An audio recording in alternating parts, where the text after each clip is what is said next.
So this is a continuation of my conversation with Chris, which will then lead into some other stuff. So Chris has confirmed that he has not spoken to Legion since 2015. So now we know that the phone calls that Legion was having every morning on the phone with Chris when we were, getting ready to go to work, the phone calls were fake. I demonstrated in the last video how I think how he was doing those phone calls, because he would relay messages from me to whoever was on the phone. So Chris and I also then talked about their parents. So if you remember in the beginning, I told you from the get-go, this man was, very respectful of law enforcement because his dad was a retired Philadelphia police officer. The mom was a retired teacher. And so he had the utmost respect for law enforcement. That's what he used to always say. Because again, there's a lot that he lied about. So I'm trying to only highlight the big things because truthfully, it got to a point where when he would say that as a VP in his company, he had a meeting with the local sheriff. Child, we know that's a lie, so I don't even need to go into detail about that because, again, why? So I told Chris what Legion said about their dad being a retired police officer, and I was explaining how he said the mom was a retired teacher. So Chris listened, again, very gracious, very nice guy. He listened, and he was like, so are you ready for me to tell you what's true and what's not? And at this point, I was already convinced I was going to be drinking heavily that night after this phone call, so I was like, go ahead. All right, so here's what Legion said. Legion said, my dad was a retired police officer with Philadelphia PD. When he retired, he and my mom moved to Augusta. I was there for high school, and they started a church. He took me to that church in Augusta and showed me where the church that they started. The truth. Dad, according to Chris, their dad was nowhere near the church. That man ain't go to church on Easter. He ain't go to church on Christmas. He was like, my dad he ain't stepped foot in the church since the day he got married. That was the last time he went to church. He had nothing to do with church. He said that their father was the furthest thing from a pastor. And he was like, I love my dad, but that man drank, smoked, and he was not a pastor. The mom was not a retired teacher. She did substitute teach at one point, but she was not a retired teacher. The dad was a truck driver. And not only was the dad a truck driver, at one point, he was a correctional officer. And so I said to Chris, I was like, yeah, I said I had no idea, of course. I had no idea. So now we know the truth. The dad was never in law enforcement. And I'm not knocking correction officers. I want to make very clear because I know that sometimes people that work in law enforcement feel like, look, when I'm out there patrolling, that is not the same as being a correction officer, and correction officers may feel the same. So I just want to give the distinction between the two. So the dad at one point was a correction officer. However, his primary career was a truck driver. And so the dad would do long hauls. So Chris is explaining, no, he was like, now that's funny. He said, if you knew our dad, you would understand how funny that is to even insinuate that he was a pastor. And so I told him about the church that we went to. He was like, oh, okay. So he took you to a church in Augusta and told you that was our parents' church. He was like, now our mom used to go to church, every now and then. But he said, our dad ain't been to church since the day he married mom. So the church that Legion took me to and said that his parents started that church, that was not true. So he just took me on a field trip for nothing, basically. So I told him about the weekend, because I did tell Chris where I worked. And that is when Chris said to me, because at the time I worked in a law enforcement agency, and he said to me, now how does that work? He said, because Legion, he done been in trouble a few times. And I was like, what do you mean? Because I had not yet gone online into the court system to see what type of trouble he's been in. And so he explained to me, he was like, just run his criminal history and you'll see it for yourself. He said, because I don't know all the charges, but run his criminal history. I said, okay. He gave me some homework. I'll run his criminal history. So again, he cleared up a lot of stuff in regards to the family dynamics. He did explain to me that yes, he does have a daughter. He and his ex-wife are divorced. And I said, well, Legion would talk about the niece, meaning Chris's daughter, and would send her stuff for her birthday. And he was like, he said, I'm almost positive my brother never sent anything for my daughter's birthday. And I explained to him, I said, isn't your daughter's name Egypt? He said, no. Who the hell is Egypt? And I said, I was told that was your daughter's name. That's the reason why I'm saying the name on here, because obviously we're about to confirm that's not the daughter. So I said, I was told that's your daughter's name. I said, I went with him to Rack Room Shoes and bought shoes for what I was told was your daughter. And she lived in St. Louis with your ex-wife. He said, no. He said, my daughter and my ex-wife do not live in St. Louis. He said, I don't know who Egypt is. He was like, are you sure it wasn't for a woman? And I said, well, it was kids' shoes. And he was like, no. He said, and I told him, I said, I went to the UPS store, I mailed it, and they printed the label with the girl's name on it. And I'm thinking this whole time, it's Legion's niece. Chris is like, I don't know who that is. That's not even the name of one of our cousins. So I have no idea, ladies and gentlemen, who my ex-husband was buying girl shoes for and had me sending them, telling me it's for his niece. I have no idea. So Chris is like, yeah, he finally said to me the same thing the ex-wife said, which is pretty much whatever he told you is a lie. And I'm being honest with you guys. It is very hard to comprehend that everything is a lie. Like, there has to be something that's true. I'm like, how was he paying? If he wasn't working at the condiment company, or he got fired from the condiment company, how is he still paying the bills? Keep in mind, we never joined our accounts. He wanted to, but we never did, because he wouldn't show me the offshore of the savings account, which of course never existed. So I'm just trying to figure out, like, I know that I saw his checking account, I know that I saw his savings account, and he had money in there. something had to be true. Something had to be true. And Chris was like, no. He said, it sounds like everything my brother said, everything that he told you was made up. He said, those phone calls were definitely made up. He said, I don't know who Egypt is. That's not any family member of ours. I don't know who Shantae is. We don't have a sister. He said, we don't have half brothers. He was like, I'm telling you who the family members are. He said, I am so sorry that my brother put you through this. So now let's go into the next part. So I finished going through the book bag. Still July of 2021. I finished going through the book bag. There were some other folders with papers in there. He had left the work phone. What I actually found out was that it was not a work phone. It was simply a secondary personal phone. He told me it was a work phone. I thought that the company was paying for the work phone. That's what I thought. No, because I found receipts where basically, and I didn't know this, ladies and gentlemen, I had no idea, but I found receipts where it was a prepaid phone and he's paying to add minutes to it. So it's just receipts of, you added minutes to the phone on this date. You added minutes on that date. So the work phone whole thing, that was a bold-faced lie. Obviously it was a lie because, as we now know, he was a forklift loader. So the work phone that he's been walking around with was really just a secondary phone. He had left the phone. He took his personal phone, meaning the main phone, I should say, but the work phone he left. So I'm going through the work phone, just trying to find some sort of answer. Now what is really burning in my mind is how is it that he had all this money in the accounts, but again, the last time I saw him, he's living in his car. Like, the math is not mathing. I go into not just the photos of the work phone, I go into the deleted folder. So ladies and gentlemen, if you're gonna go through somebody's phone, which I will never do again, but if you're gonna go through the phone, don't just go through the text messages and the pictures. Go into the deleted folder, because sometimes you find a gold mine. In this case, I went into the deleted folder of the pictures in the work phone. I keep saying work phones because, again, this is just a secondary phone. It is deactivated. There's no minutes on it. So I go into the deleted pictures, and what I see is what looks like a screenshot of his checking account, the one that I saw with the available balance. Then there's another photo of the screenshot of the savings that he showed me. Now, one of two things it could be. Either one, it's not real and it was pulled offline, or two, he took a screenshot of his own account and saved the photos. So this is when I got introduced to reverse Google image search. I did a reverse Google image search. Sure enough, as you probably have figured out, some of you, because I read it in the comments, what he showed me when he turned his phone around showing me his available checking account balance was nothing more than a screenshot that he had found on Google. When he showed me his savings, turned the phone around, because remember, I demonstrated for y'all how he was, and then, turned it around and showed it to me as if he was signing in. When he did that, he was simply showing me a screenshot that he had taken from Google Images. Because when I did a reverse Google image search with those two photos, the checking and the savings, it came right up. It was nothing more than just Google Images. In my phone, I didn't even need this because, again, I already knew that he was not a VP regional manager, but still, for shits and giggles, I did a reverse image search of the charcoal BMW. Remember, I told y'all he had sent me pictures of the company car. Nothing more than a screenshot he had taken off of Google Images. The house that he showed me that he had in San Diego, Google Images. So what we can now confirm is anything he showed me when he's turning his phone around is nothing more than an image from Google Images at this point. The checking account, the savings account, Google Images. The house, Google Images. The company car, that charcoal gray BMW 5 Series, Google Images. So at this point, I realized, okay, nothing is real. And I wasn't so much in a rage, to be honest with you. I wasn't in a rage then and there, as much as it was, I really truly had a moment where I said to myself, oh my God, what the fuck have I let in my life? Like, this is not even human at this point. That's really how I felt. Like, again, as someone who, I studied psychology, but I didn't graduate with a psychology degree. However, I have never dealt with a pathological liar. I have studied about them, but I've never come into contact with a pathological liar. Because to a compulsive liar, if you ask them, man, why did you lie to me? They probably are going to have a reason. Pathological liars don't have a reason. Like, there's no limit to the lie. So I have now confirmed that at least 70% of everything that I thought I knew is now absolutely not true. Absolutely not true. So in between all of this, I get a phone call from the aunt in Augusta. The aunt in Augusta, who Chris has confirmed is the mother's best friend. She is not their mother's sister or dad's sister. She's the best friend of the deceased mom. She calls me, and this is the one I have met. This is the one that Chris was like, I don't trust that hoe, anyway.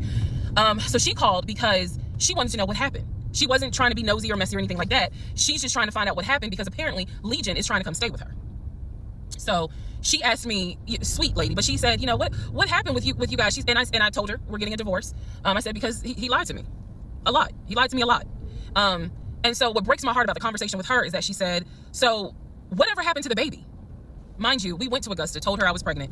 I thought he told her that I had a miscarriage. He didn't. He never told this woman I had a miscarriage.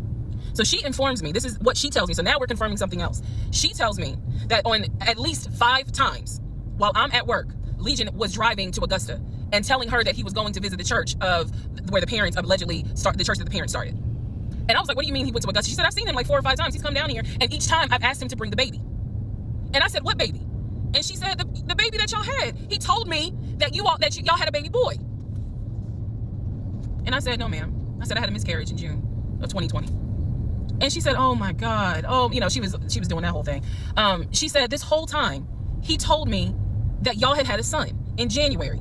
And I had been asking him for pictures. I had been asking him to bring both of you down here so I could meet him. And he always had an excuse as to why he wouldn't bring the baby. And the last time he was in Augusta, he said that he was leaving you and he was taking the baby with him and that you were at work.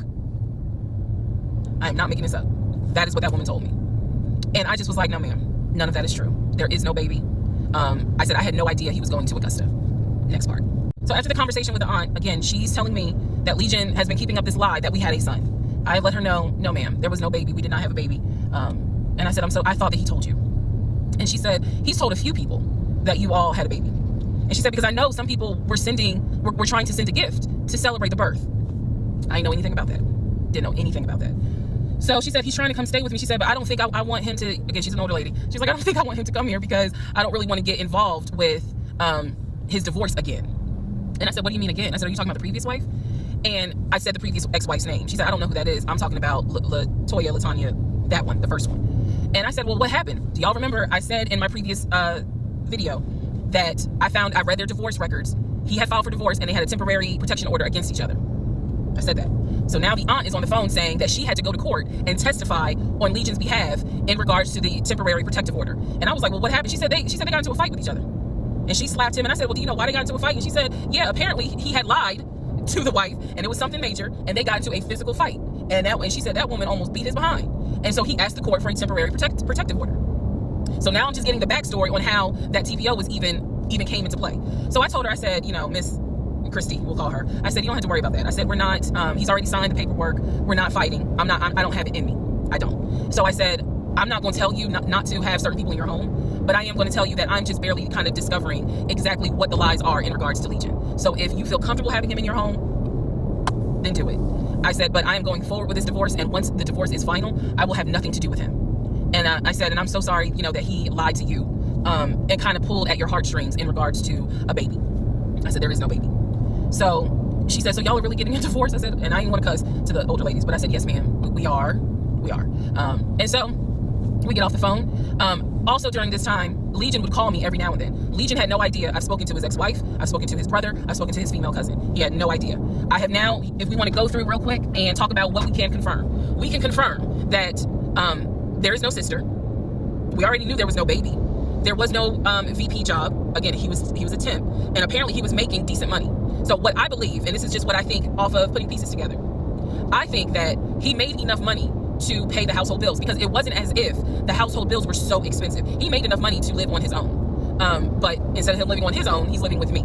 So we can also confirm that when he told me that he was paying his car off and he called the dealership and paid his car off, we can confirm that that's a lie. That story will come up later on. So pretty much at this point, the only thing I know to be true, his name, his date of birth, the secondary social security number that was on my background check, and that he has 2 brothers and the parents are deceased.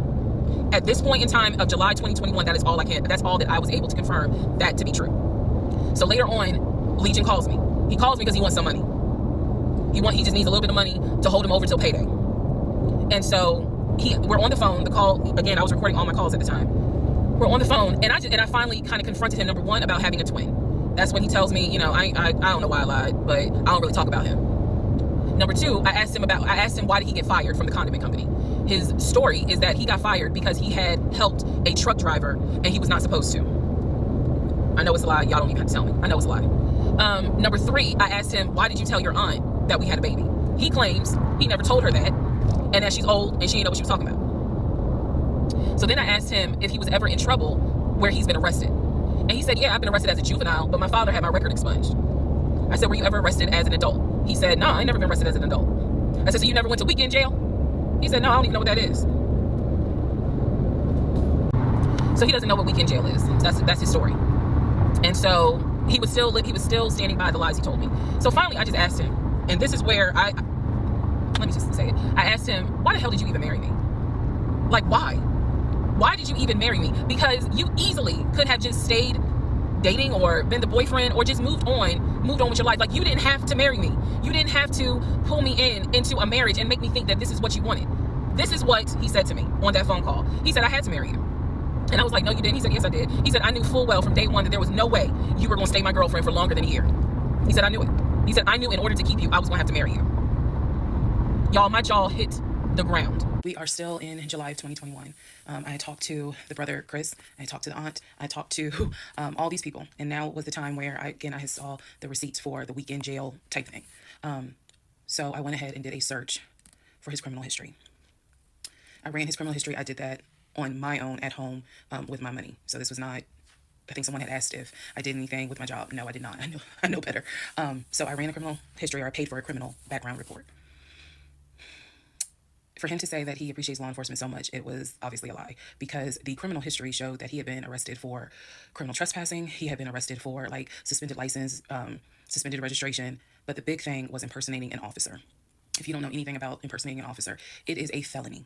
Period, point blank. As sure as Peachtree runs from Bankhead to Buckhead, it is a felony. So seeing what court it was in, I did another open records request for the incident report. I wanted to know exactly what the circumstances were, especially given the fact that I worked in law enforcement at the time.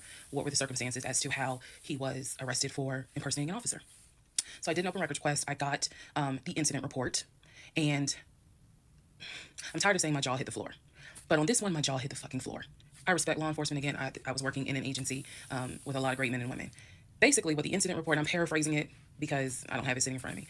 Basically, what the incident report shows is that he pretended to be an officer using a badge. I later found out it was the badge that his dad had as a former correction officer. Same last name. So he was pretending to be a police officer at an apartment complex on the south side of Atlanta, and proceeded to tell people that he was an investigator and he was looking for drugs. He also proceeded to try to pat down someone, and then also proceeded to try to go into a woman's apartment and do a search. This is in the incident report. So naturally, the woman who he was trying to get into her apartment to do a search happened to either work with or worked at a local police department. So she just simply called her coworkers or called her homeboys or whatever. And so he was subsequently arrested and subsequently was charged and found guilty. That is what I found in his criminal record report. It is fair to note, had I known that he had a criminal history, we never would have even finished date number one. Some things I'm just not going to get involved with if I know from the rip. So what does this mean? Again, we've been going over what's the lie, what can you confirm? I can confirm that there was no way that this man ever had a passport to take me to London. When he claimed that he was voting in the election, there's no way that he did, because he tried to tell me that he was still a registered voter in California and that he did it online. I knew it was a lie, but again, at this point in July, I'm able to confirm that, yeah, you never had a passport. You never voted. The small things that mean something to me, he never did it. He wasn't eligible to. So now I know that not only have you, yes, been arrested. Now, what happened as a juvenile, I don't care, but you have been arrested. You have done some sort of time. And now it explains why you knew your way around the county so well. If you go back to the previous videos, I had mentioned that I was wondering, how do you know your way around here? And the story was his sister used to live in this county, and he would come visit when he would fly in from California, when he would go see his parents in Augusta. That was the story. So that explains the criminal history. And I'm also going to take you guys back and remind you when I had to go in for my polygraph, and how the polygrapher had asked me, do you know anyone that is a convicted felon that you have relationships with, blah, blah, blah. And remember, I said to him, my husband and I are estranged.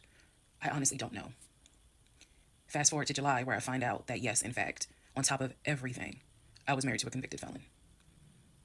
Had no idea whatsoever. And it's nothing but the grace of God that I was honest with the polygrapher and telling him, look, I don't know what's in this man's background. To say that I have no idea who I married is an understatement.